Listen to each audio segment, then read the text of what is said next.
It must have been around 8 p.m. when she stood at my door. My office had been closed for hours, but her voice over the phone sounded so despondent and concerned that I couldn't possibly turn her away. She told me about her valuable Meowth coins that had been stolen from her estate. She begged me to do everything in my power to get them back. She claimed to have no enemies and lived a quiet, unassuming life in the outskirts of town. What was peculiar about this case was that it seemed to have connections with my missing partner Pokémon, Pikachu. Could these two cases actually be related? I couldn't make any promises to her, and I offered her little hope of success. But the possibility of finding Pikachu gave me the motivation I needed.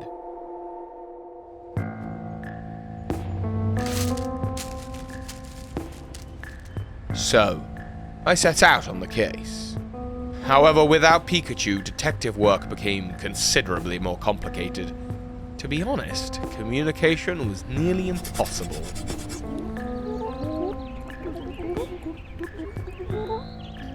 I spent nights researching, drank too much coffee, and hardly slept, but I suppose that's normal in my line of work.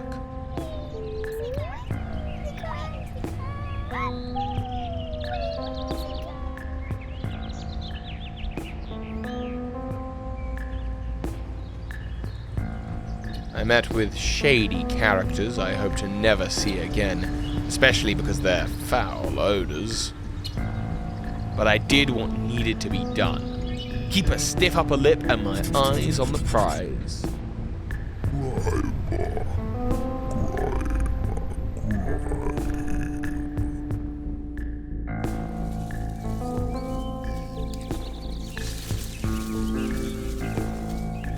A Zigzagoon family gave me a tip that they had seen a conspicuous group of Pokémon floating, heading towards the train station.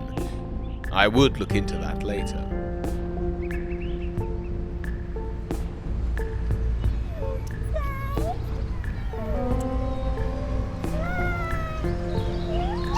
After some time, a certain trail, a pattern emerged. I found some Meowth coins scattered throughout the city, and what struck me as noteworthy is that there always seemed to be Magnemite nearby the coins. Magnemite? That would make sense, as they have the ability to steal items almost silently. And of course, they wouldn't leave any tracks, footprints, or fingerprints if they behaved quickly and discreetly enough. So what the Zigzagoon had seen was probably this, a group of Magnemite, led by a Magneton. This could actually get pretty dangerous. The last lead took me to the old train station grounds. The next morning, I set out to examine the area more closely. Meowth coins were scattered everywhere, which I promptly secured.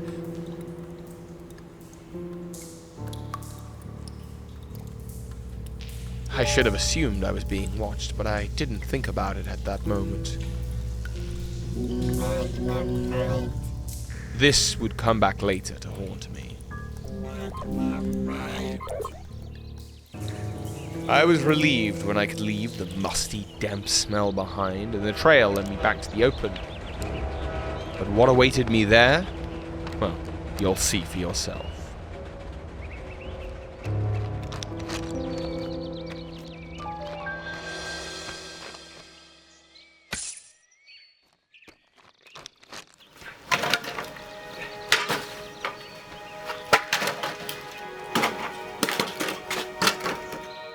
The Magnemite and the Magneton had not only stolen the coins, but also kidnapped Pikachu.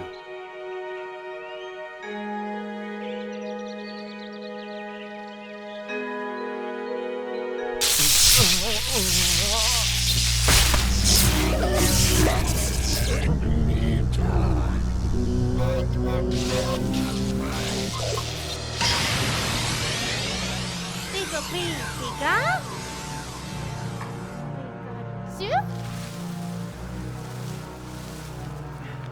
Pikachu, go!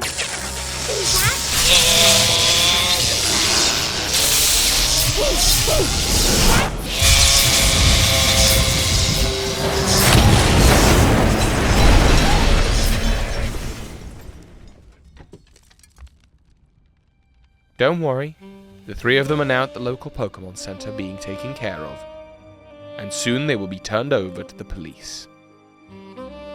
The stolen Meowth coins are now back with their rightful owner, and as for me, well, except for a few scratches and a tingling sensation in my legs, I'm doing just fine. And the best part of this happy ending, Pikachu is finally back.